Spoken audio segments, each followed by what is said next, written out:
மக்களே வணக்கம். நான் தான் உங்க அனிதா, கரூர் சிட்டி பொண்ணு. திருப்பரங்குன்றம் நிகழ்வுக்காக இபிஎஸ் அண்ணா வந்து ஒரு அறிக்கை கொடுத்துருக்காரு. என்னன்னு படிக்கிறேன் கேளுங்க. தேவையில்லாத ஒரு பதற்றம், திமுக அரசுக்கு கண்டனம். திமுக அரசுக்கு அவர் கண்டனம் வச்சிருக்காரு.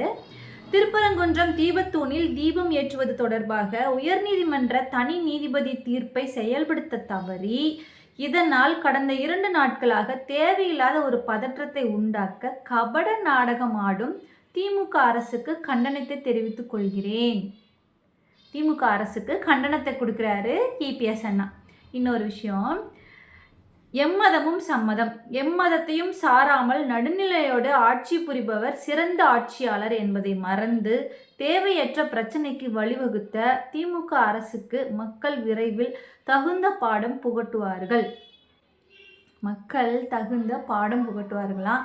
அன்னை இபிஎஸ் அண்ணே, மக்கள் வந்து தகுந்த பாடம் வந்து புகட்டுனனால தான் இன்னைக்கு நம்ம சிஎம் ஆட்சியாளராக இருந்துட்டுருக்காரு, மக்களுக்கான தலைவராக இருந்துட்டுருக்காரு. சரிங்களா? இப்போ நீங்கள் அந்த இடத்துல பிரச்சனை நடந்த இடத்துல ஐபிஎஸ்னா போலீஸ்காரங்களுக்கு தான் மண்டை உடஞ்சிச்சு. சரிங்களா? அந்த இடத்துல உங்களுடைய பேச்சில் என்ன தெரியுது அப்படின்னா, நீங்கள் டிவி நல்லா பார்த்தீங்கன்னு தெரியுது. அதோட முக்கியம், ஆர்எஸ்எஸ் உள்ள எட்டி பார்க்குது. உங்களுடைய வார்த்தைகளில் ஆர்எஸ்எஸ் எட்டி பார்க்குது. அது கொஞ்சம் சூதானமாக பேசுங்க. அதை விட ரொம்ப முக்கியம், உங்களை அப்படியே விலைக்கு வாங்கினவங்களுக்கு உங்களை தூக்கி எறிய கொஞ்சம் நேரம் கூட ஆகாதுன்றது ஒரு பக்கம் ஓரத்தில் வச்சுக்கோங்க. மனசுலையும் சரி, உங்கள் புத்திலையும் சரி, கொஞ்சம் ஓரத்தில் வச்சுக்கோங்க. ஏன்னா திமுக அரசு ஒழிக்கணுன்றதுக்காக எத்தனை பேர்த்த விலைக்கு வாங்கி என்னென்ன பண்ணாங்கனாலும் மக்கள் பார்த்துட்டு தான் இருக்காங்க. கடைசி நிமிஷத்தில் மக்களுக்கு புரியும். ஏன்னா திமுக அரசை எதிர்த்து இவ்வளவு பேர் ஒன்று கூடுறாங்களே எதுக்காக அப்படின்னு சொல்லிட்டு நம்ம மக்கள் அங்கே யோசிப்பாங்க.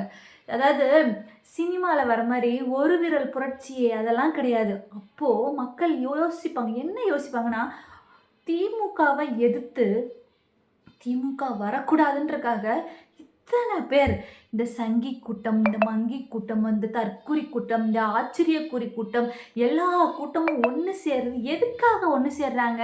திமுகவை அழிக்கணும் அப்படின்றதுக்காக ஒன்று சேர்றாங்கன்றத மக்கள் யோசிக்கும் போது தான் இன்னும் உங்களுக்கான பதில் கண்டிப்பாக கிடைக்கும்.